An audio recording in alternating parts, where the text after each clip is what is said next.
जी तो बिस्मिल्लाहिर्रहमानिर्रहीम। हमने अपने लास्ट लेक्चर के अंदर पढ़ा था आरएलसी सीरीज़ सर्किट्स के बारे में। अब हमने देखना है कि आरएलसी सीरीज़ सर्किट्स में से अगर करंट फ्लो कर रहा है तो ग्रोथ ऑफ करंट अगर हम आरएलसी सीरीज़ सर्किट में कैलकुलेट करना चाहें तो हम किस तरह से कैलकुलेट कर सकते हैं। उसके लिए मैंने एक सर्किट डायग्राम यहाँ पर मैं बना देती हूँ, क्योंकि ये डायग्राम थोड़ी क्लियर नहीं है। तो हम इसको सर्किट डायग्राम को देखते हैं। तो हमने एक क्या किया, इसमें एक बैटरी अटैच की हुई है जिसकी ईएमएफ ई है, ठीक है। और यहाँ पर जो है वो एक कनेक्शन है, ए पॉइंट है, ये इस पॉइंट को मैंने बी का नाम दे दिया। ये एक स्विच एस है और इसको आपने कनेक्ट कर देना है सर्किट में सीरीज़ के साथ रेजिस्टेंस को और इंडक्टर को, ठीक है। मैंने आपको बताया था कि इंडक्टर जो सर्किट होता है उसमें क्या होता है, आपके पास आर और एल जो हैं वो किस में कनेक्टेड होते हैं। आर और एल आपके पास सीरीज़ कॉम्बिनेशन में एक दूसरे के साथ कनेक्टेड होते हैं। तो ये इसकी सर्किट डायग्राम है। जब आप इस स्विच एस को यहाँ ए के साथ कनेक्ट करेंगे तो आपके पास ये सर्किट क्लोज हो जाएगा और इस सर्किट में से करंट फ्लो करना शुरू कर देगा। अब जब इस सर्किट में से करंट फ्लो करेगा तो करंट किस रेट के साथ इंक्रीज़ कर रहा है, हमें वो ग्रोथ ऑफ करंट यहाँ पे कैलकुलेट करना है। तो उसके लिए अगर हम देखें तो हम थोड़ा सा यहाँ पर जो है वो इस चीज़ को पढ़ लेते हैं कि हमने किया क्या है कि एल आर सीरीज सर्किट आपके पास क्या होता है। Circuit consist of a series combination of resistor and inductor. When switch S is in a figure is connected to A, this combination get connected with the battery and so a current flows in it, ठीक है। यही बात मैंने आपको बताई कि जब आप इसको यहाँ पर बैटरी से कनेक्ट कर देते हैं, बैटरी से जब आपने इसको कनेक्ट कर दिया तो बैटरी से कनेक्ट कर देने के बाद पॉइंट ए पे आपने इसको कनेक्ट किया, तो ए पे कनेक्ट कर देने के बाद आप देखते हो कि इसमें सर्किट में से करंट फ्लो करना शुरू कर देता है, ठीक है। अच्छा, नेक्स्ट हमने क्या लिखा है कि let R be the resistance of the resistor, L be the inductor of the inductor and E be the EMF of the battery. यही बात मैंने आपको बताई पहले भी। Let suppose that the switch S is connected to A at instant T is equal to zero. T is equal to zero पे आपने उसको क्या किया, ए के साथ कनेक्ट कर दिया और आई करंट उस सर्किट में से उस किसी भी इंस्टेंट ऑफ टाइम टी पे फ्लो कर रहा है। आपने किरचॉफ सेकंड लॉ लगाना है, किरचॉफ सेकंड रूल आपने लगाना है सर्किट के ऊपर किसी भी इंस्टेंट ऑफ टाइम टी पे। तो आपके पास क्या है, तीन तरह की ईएमएफ्स आ रही हैं या तीन तरह के वोल्टेज ड्रॉप्स आ रहे हैं। एक तो एक बैटरी की ईएमएफ ई है आपके पास, एक आपके पास इस रेजिस्टर आर के अक्रॉस वोल्टेज ड्रॉप आ रहा है और एक इस कैपेसिटर एल के अक्रॉस आपके पास वोल्टेज ड्रॉप आ रहा है, ठीक है। तो अब आप देखो आपके पास क्या है कि आप अगर किरचॉफ लॉ लगाओ तो किरचॉफ लॉ से जो वोल्टेज ड्रॉप है आपके पास V L plus V R वो इक्वल हो जाएगा आपके पास ई एम एफ ई के। तो यहाँ से अगर आपको पता है कि वी एल आपके पास इक्वल होता है L D I by D T के, ठीक है। और आपके पास जो वी आर है, वी आर भी आपको पता है किसके इक्वल होता है, आर आई के इक्वल होता है। तो L D I by D T plus are आई उनकी जगह पे आपने वैल्यू लगा दी विच इज़ इक्वल्स टू ई आ गया। L D I by D T को आपने एक साइड पे कर दिया और आपने ई माइनस आर आई को एक साइड पे कर दिया। अब आपने क्या करना है, वेरिएबल सेपरेट करने हैं। ई माइनस आर आई, आई इसके अंदर एक वेरिएबल आ रहा है तो आपने इसको क्या करना है, डी आई वाले के नीचे ले जाना है और डी टी को आप दूसरी तरफ ले जाएंगे और एल को इसके नीचे ले जाएंगे। अब आपने क्या करना है कि इसको इंटीग्रेट कर देना है, दोनों तरफ आप इसको इंटीग्रेट करेंगे, ठीक है।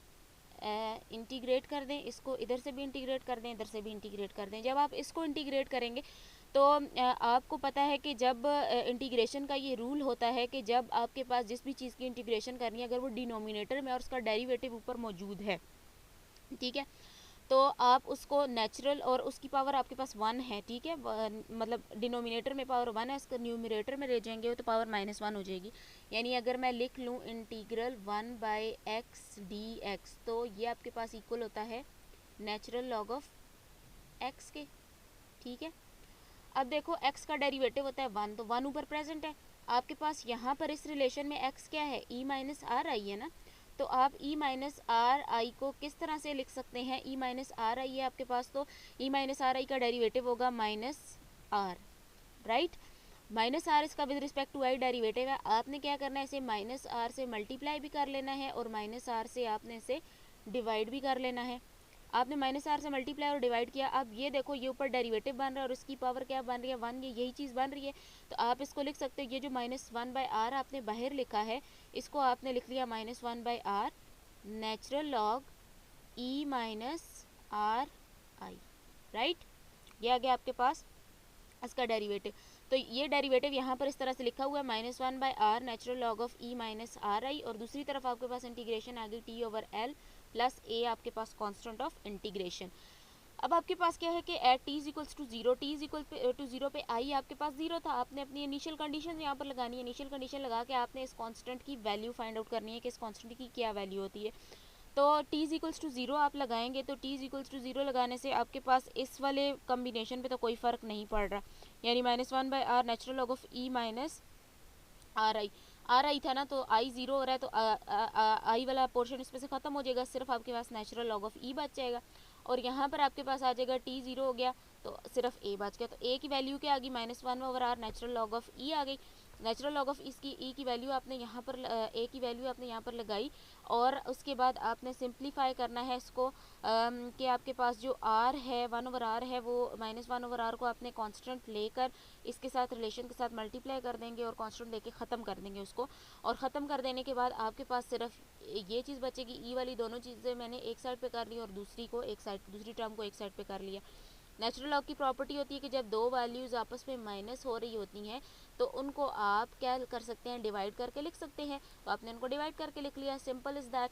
तो अब आपने इसको ई को दोनों के नीचे अलग अलग डिवाइड कर देना है। डिवाइड कर देने के बाद आपके पास एक सिंपल रिलेशन आएगा आई का, वो क्या आएगा, E I is equal to E minus E raise to the power R T divided by L over whole divided by R, right. इसको बस जस्ट सिंप्लीफाई किया और कुछ भी नहीं किया। तो यहाँ से ई ओवर ई को कांस्टेंट ले लें, ई ओवर आर आ जाएगा, I is equals to E over R 1 minus E raise to the power minus R over R T. When current in the circuit become maximum V L will become zero. जब current maximum होगा तो V L आपके पास क्या हो जाएगी, zero हो जाएगी। तो whole E M F of the battery across R that is the case when V R is equals to E is equals to I R हो जाएगा, I is equals to E over R हो जाएगा, which I is the maximum current. तो E over are की जगह पे आपने क्या लगा देना है, आई मैक्सिमम, या आई नॉट भी बहुत जगहों पर आपके पास ये आई नॉट की फॉर्म में इस तरह से यूज़ होता है। इसका भी मतलब यही होता है कि आपके पास ये मैक्सिमम करंट है, ठीक है। तो 1 minus E raise to the power minus R T over L. तो इक्वेशन 3 इसको हमने नाम दे दिया इक्वेशन 2। और इक्वेशन 3 हमें क्या बताती है कि किसी भी सर्किट में करंट किसी इंस्टेंट ऑफ टाइम टी पे आप कैसे कैलकुलेट कर सकते हैं। अब ये क्वेश्चन शो करती हैं कि इनफाइनाइट टाइम आपको रिक्वायर है कि करंट जो है वो अपनी मैक्सिमम वैल्यू को अटेन कर सके। तो अगर हम इसके लिए ग्राफ प्लॉट कर ले, तो ग्राफ प्लॉट करें तो एक्सपोनेंशियल ग्राफ हमारे पास बनेगा, क्योंकि ई की पावर में वैल्यूज़ आ रही हैं। तो ग्राफ आपके पास किस तरह से बनेगा, आपने क्या करना है, टाइम लेना है आपने एक्स एक्सिस पे और करंट आपने लेना है वाई एक्सिस पे, ठीक है। तो आपके पास ये जो ग्राफ बनेगा वो कुछ इस तरह से बनेगा। इनफाइनाइट टाइम आपको रिक्वायर है इस सर्किट में करंट को अपनी मैक्सिमम वैल्यू को अटेन करने के लिए। अब आपके पास होता है टाइम कांस्टेंट। तो टाइम कांस्टेंट आपके पास क्या है, if T is equals to L over R, ठीक है। अगर टी को आपने एल ओवर आर ले लिया, यानी आपके पास एक पावर थी E raise to the power minus R T by L. तो अगर टी इक्वल टू आपके पास हो जाए एल बाई आर हो जाए तो ये कैंसिल हो जाएगा। इधर टी की जगह आप ये वैल्यू लगाएंगे तो ये सारी वैल्यूज़ कैंसिल होके ई की पावर सिर्फ -1 बचेगी ना। तो यहाँ पर इसलिए ई की पावर -1 लिखा, तो 1 ओवर ई इसको लिख लिया, 1.273 लिख लिया, राइट।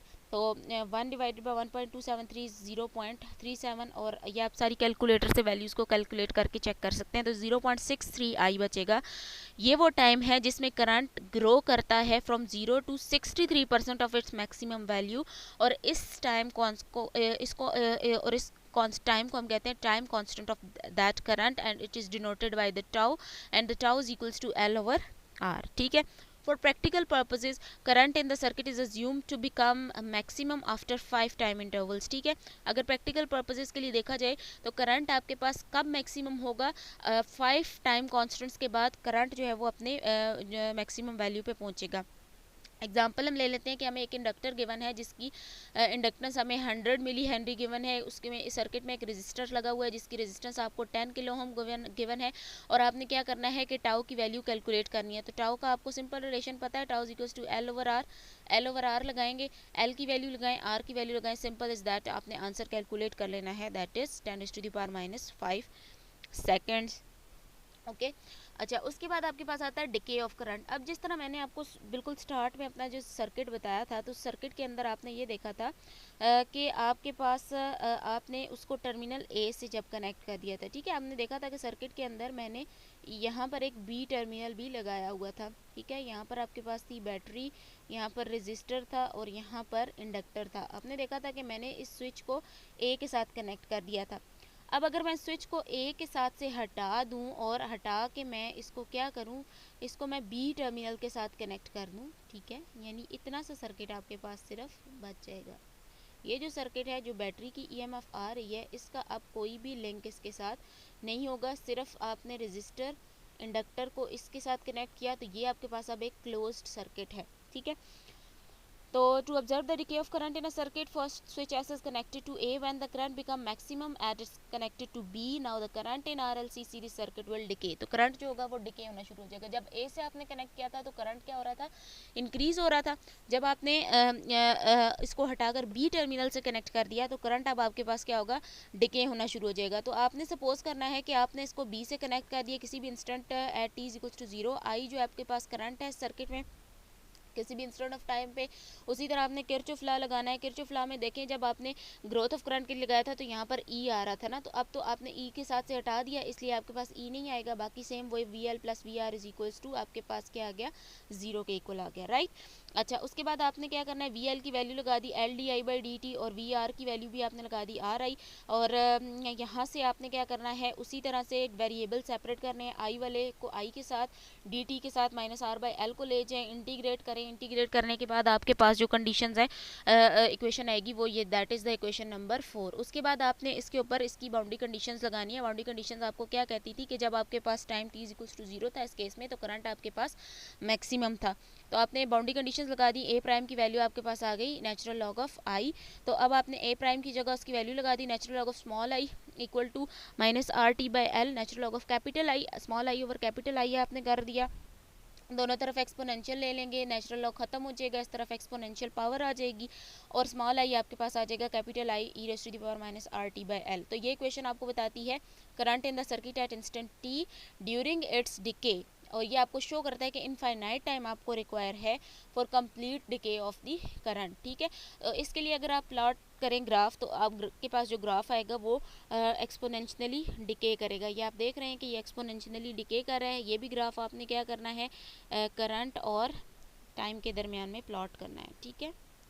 तो एक्सपोनेंशियली डिके करता हुआ प्लॉट आपको नज़र आ रहा है, राइट, ओके।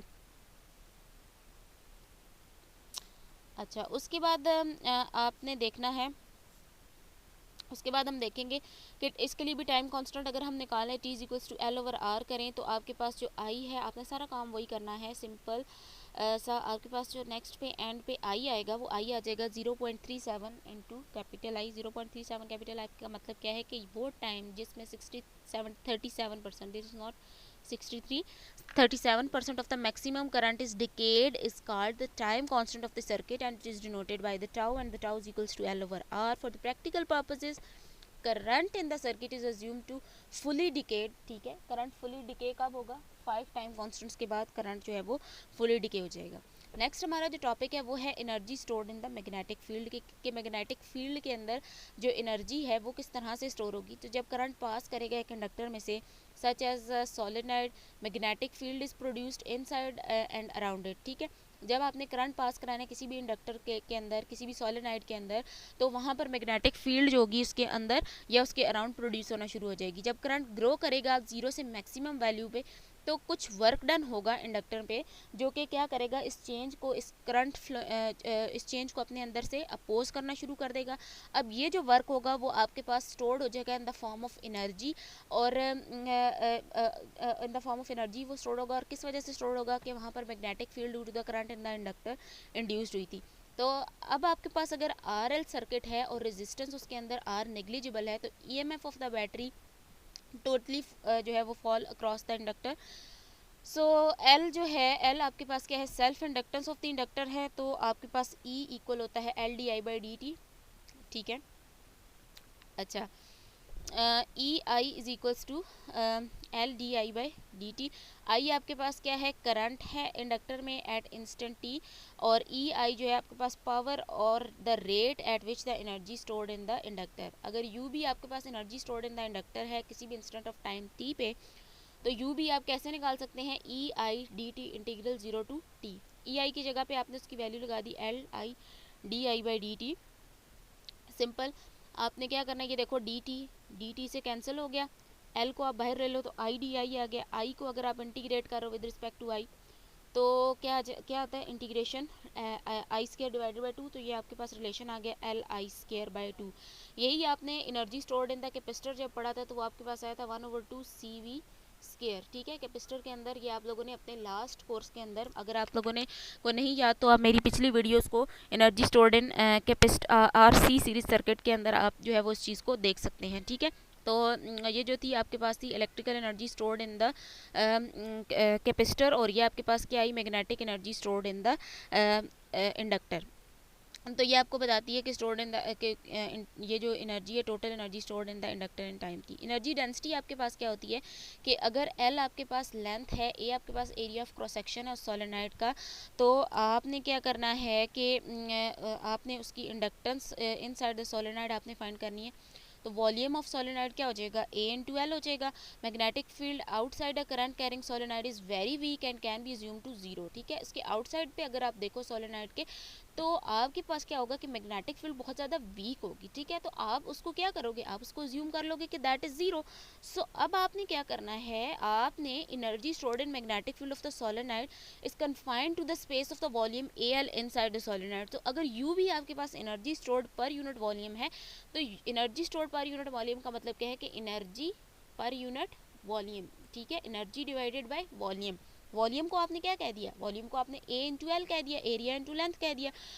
तो आप देखो कि यू भी आपके पास क्या था, 1/2 एल आई स्केयर, तो आपने यू भी की जगह पे लगा दिया 1/2 L I square over 2 A आ गया। अच्छा, एन अगर आपके पास capital N number of turns है, तो number of turns per unit length of the solenoid है, तो आप एल कैपिटल एल जो है उसकी जगह पे आप लिख सकते हो हाँ, कैपिटल एल को आप लिख सकते हो mu naught N square L A. B magnetic inductance है inside the solenoid, B is equals to mu naught into N I. तो आई आपके पास क्या आ जाएगा, B over mu naught into L. तो आपने क्या करना है कि putting the values of capital L and I from equation 4 and 5, तो इक्वेशन ऑफ 4 एंड 5 से कैपिटल एल की और आई की वैल्यूज़ आपने सब्स्टिट्यूट कर देने के बाद आपने इसको देखें, ये सारी कटिंग हो रही है, वैल्यूज़ की कटिंग हो जाने के बाद आपके पास सिर्फ क्या बचेगा, B square over 2 u naught mu naught. तो ये क्वेश्चन आपके पास शो करती है कि wherever there is magnetic field some energy stored there whose per unit volume value is given by the above relation and the small U B is called the energy density of the magnetic field. तो यहाँ पर हमारा आज का lecture complete हो गया है। ठीक है, होप कि आपको ये वीडियो समझ आई होगी। अगर मेरी वीडियो समझ आई है तो इसको लाइक ज़रूर कीजिएगा और मेरे चैनल को सब्सक्राइब ज़रूर कीजिएगा। Thank you so much.